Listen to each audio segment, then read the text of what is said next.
So you can compete in terms of service being the best service, quality, right? You can compete in terms of speed, or you can compete in terms of price, right? How cheap it is. But you can't be super cheap, super fast, and have great quality. So that's just the reality of life is, yeah, you got to make money. But that cannot be the bedrock of how you build your business. Because those things come at you occasionally. Business owners don't want to hire us. Just going to be honest, they don't want to hire us. They'd rather not. They'd actually rather not have employees. They'd rather not have customers. They just want revenue, right? But the truth is they don't want to hire us.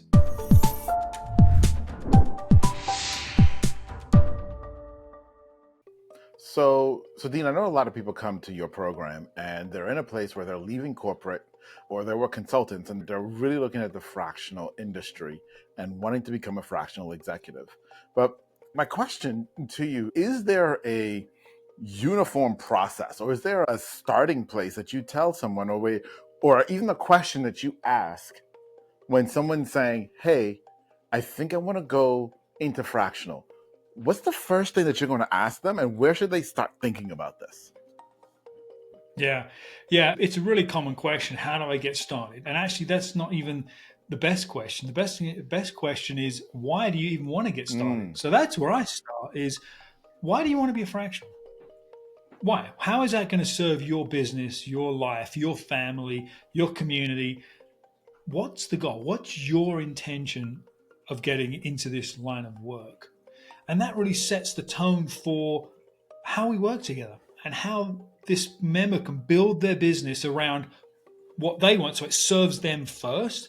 Yeah. And then also serves their ideal client. So you now probably asked that question a bunch. I'm going to put you on the spot a little bit here. And so everybody knows, sometimes we talk about a little bit of show notes before we get started and have an idea where we're going. But I put on a curveball, okay? All right. And so here's the curveball, Dean, that you're not expecting. So you asked that question.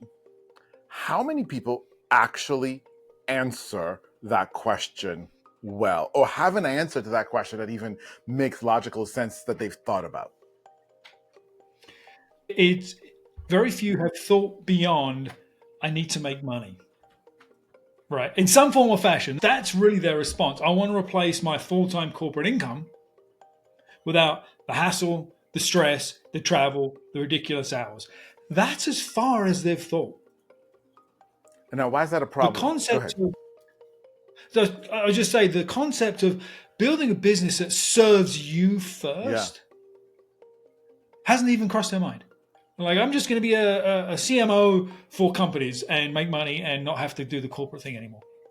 That's as far as they go. So why is that a problem, though? So if somebody's listening and they're feeling, because if you say most people are like that, you who are listening to us right now, you probably had that thought too.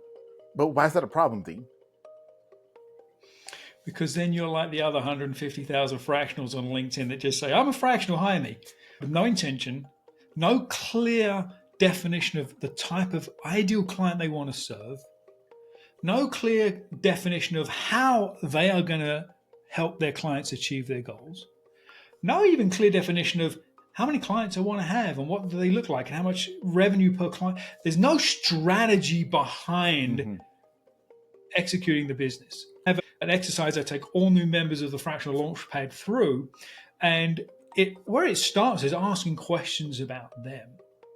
What is their, not just their area of expertise, but what are things they are good at and love to do? I may be really good at accounting, but if I hate it, I'm not going to be a successful business owner, right? I'm not going to be able to sell that and do that on a daily basis. But if I love the numbers, I'm in there figuring, all of a sudden it becomes a passion and it comes through in how you market yourself. Yeah. So start with yourself, because you get to build the business around what you want and need in your life, and the business will support that. Okay. It starts there. You have an exercise you take people through, and so it's something that they should do and really get an understanding of what it is that they want to build. Now, you and I talk all the time about ideal customer profile. And you just mentioned that. You said, so after you do that, then you get into the ideal customer profile, right? But I want to take this a slightly different. I'm throwing you another curveball here, Dean. Hope you don't mind. But so here's the curveball, though. You and I believe very strongly in ideal customer profile and why it's so important. Okay. Could you, for us, argue the other side? Why is it not important? Why should someone just ignore everything that we've said about ideal customer profile and go out and do it on their own? And how would they have, what would it look like for them to have success in ignoring everything we've ever said on ideal customer profile and just going out and saying, I represent anybody who makes money and I can help them make more, or whatever they say? Yep. I think that it's a good question. And I think that I can answer it very sarcastically, right? Let my sarcasm come through. But the reality is this: if you want to position yourself as a low ticket, low value, commoditized offer, go do that. Go do that. Be the dollar store of the fractional world. And hopefully, those people with a couple of bucks that can spend on something will find you. They'll stumble into your store and spend $2 with you. If that's how you want to build your model, you go do that. Have fun. Be the dollar store of the fractional market. I think that is the quote of the year, folks. Okay? Be the dollar store of the fractional market. Yeah, okay. So what you're saying is, if you want the low budget, if you want to fight to get every single client, to be nickel and dimed, then don't do an ideal customer profile. Yep. Exactly. So the question then becomes, for you listening to us right now, is that where you want to be? And here's the deal. There's nothing wrong if that's where you want to be. Okay? Because in this marketplace that we have, the world, you can only compete on one out of three things, in truth. Okay? So you can compete in terms of service being the best service, quality, right? You can compete in terms of speed, how quickly you can do something, or you can compete in terms of price, right? How cheap it is. But you can't be super cheap, super fast, and have great quality.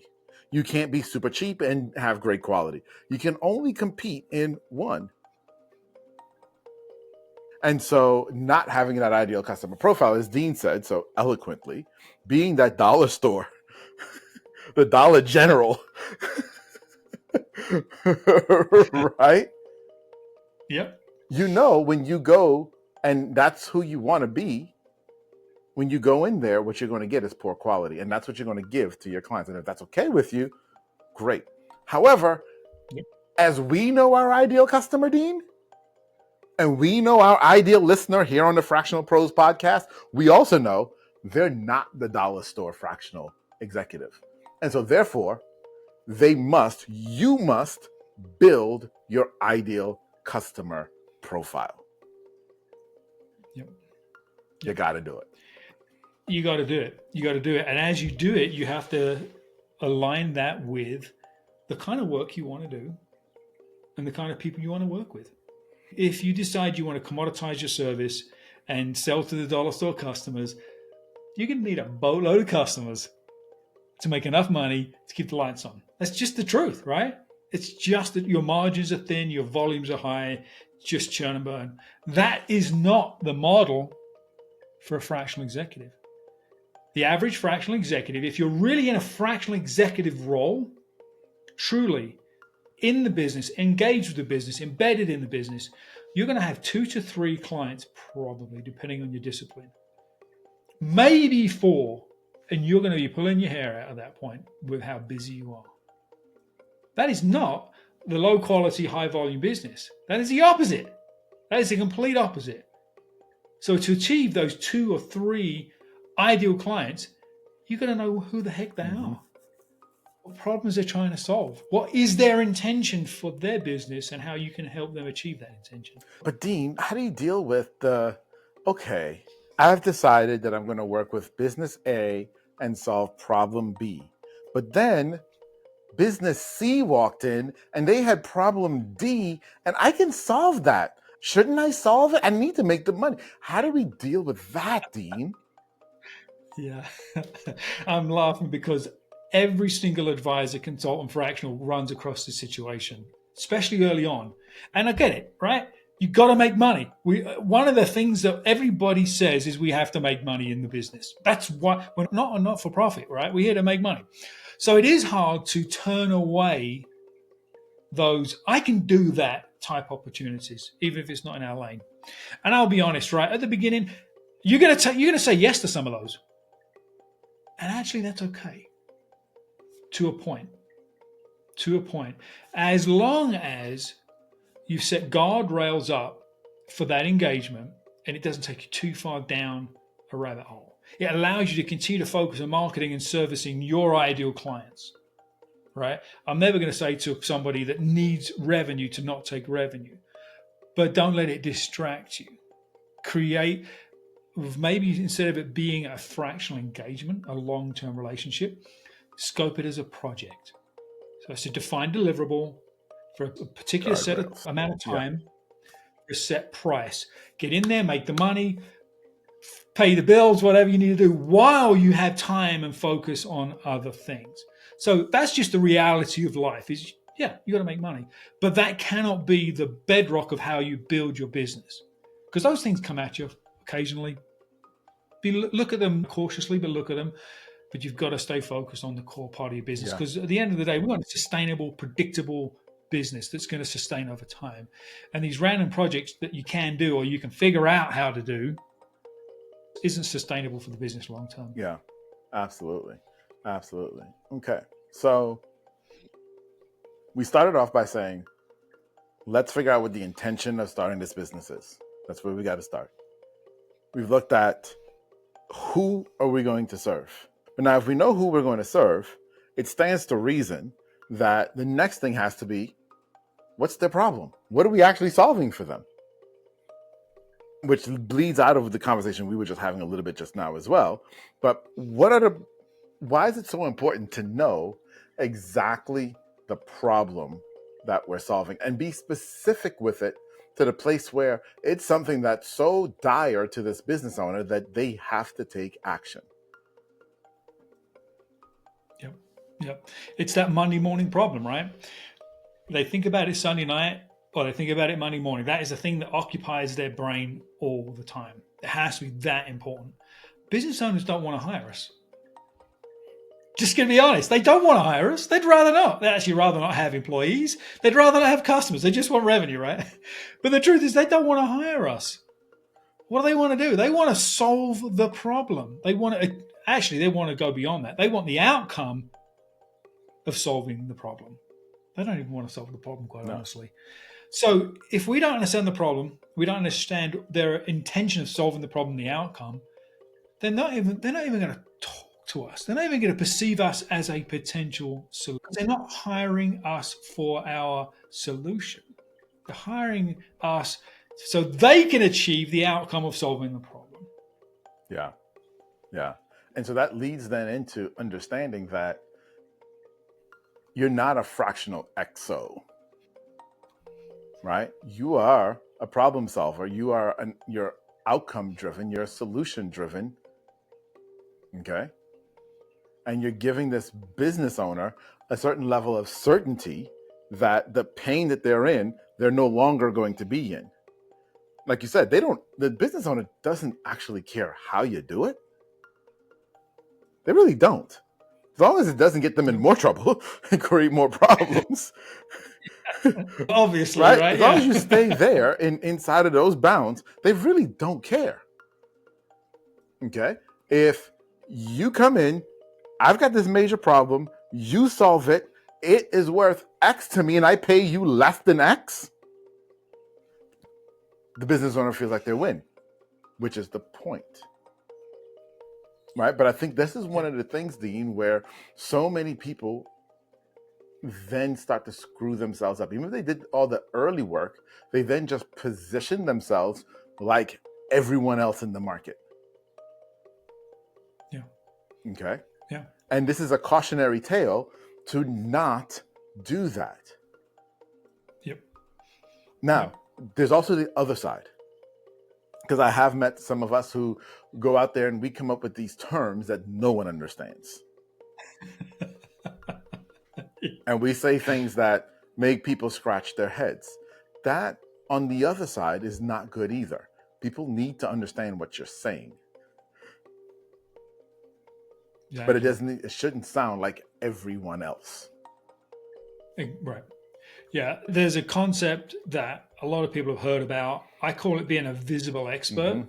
You could call it being a thought leader, a subject matter expert, whatever it is. But there are two pieces to being a visible expert. The expert piece, but the more important piece is being visible. Right? But being visible to your ideal client is just one small piece. Yeah. You have to be, it's how you're visible, how you're recognized. So if we think about what we just said, we said know the problem the business owner is trying to solve and understand the intentions or the outcomes of solving that problem. Imagine if you put yourself out in the world as the number one go-to expert for helping business owners achieve that goal by solving that problem in that particular industry or market. And that's all you talk about all day long. Not the how, not the widget that you provide, but focused on the problem and the outcome and the results, right? Do you feel like that would attract the attention of business owners that have that known problem in your market? In droves. That's how you get started as a fractional, guys. That's it right there, is to think through and get clear on that. And then when you launch the website and you launch the LinkedIn profile and you do all the things that people say, I need to have, which by the way, you don't, they spend hours and thousands getting ready to launch. And when they finally hit go, it's crickets because they haven't taken into consideration what we're talking about in today's episode. Correct. That's where you start. Yeah. Yeah. So we're just giving you a blueprint. Now, the beauty of this blueprint is it doesn't matter if you are starting today or if you started a year ago.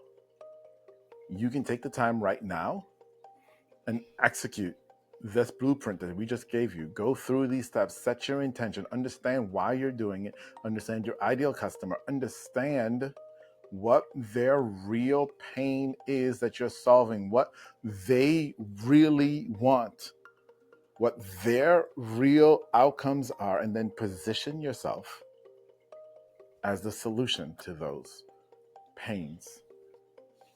Okay? Yep. Yep. You can do that work. Yep. You can do it.